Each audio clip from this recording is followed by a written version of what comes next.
বাগেরহাটের রামপালে filling station থেকে petrol নিয়ে টাকা দিতে না পেরে প্রেমিকাকে জিম্মায় রেখে পালিয়েছেন প্রেমিক। এই ঘটনায় শনিবার দুপুরে প্রেমিকার বাবা বাদী হয়ে রামপাল থানায় অভিযোগ দায়ের করেছেন। স্থানীয় সূত্রে জানা গেছে, সপ্তম শ্রেণীতে পড়ুয়া ওই কিশোরী বুধবার স্কুলে যায়। ওই দিন দুপুর 12টার দিকে বিদ্যালয়ের সামনের দোকানে যায়। এ সময় বাছারের হুলা গ্রামের প্রেমিক নাজমুল ইসলাম সজীব বিদ্যালয়ের সামনে থেকে তাকে মোটরসাইকেলে বেড়াতে যেতে বলে।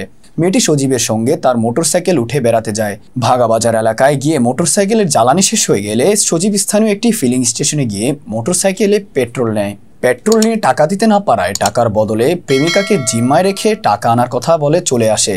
দুপুর গড়িয়ে বিকেল হলেও ওই কিশোর বাড়িতে না ফেরায় তার বাবা স্কুলে খোঁজ নেন। পরে খুঁজতে গিয়ে ফিলিং স্টেশনে তাকে পাওয়া যায়। এই ঘটনায় উভয় পক্ষের মধ্যে বিরোধ সৃষ্টি হলে স্থানীয়রা বিষয়টি মীমাংসার চেষ্টা করে ব্যর্থ হন। পরে কিশোরীর বাবাকে মারধর করা হয়।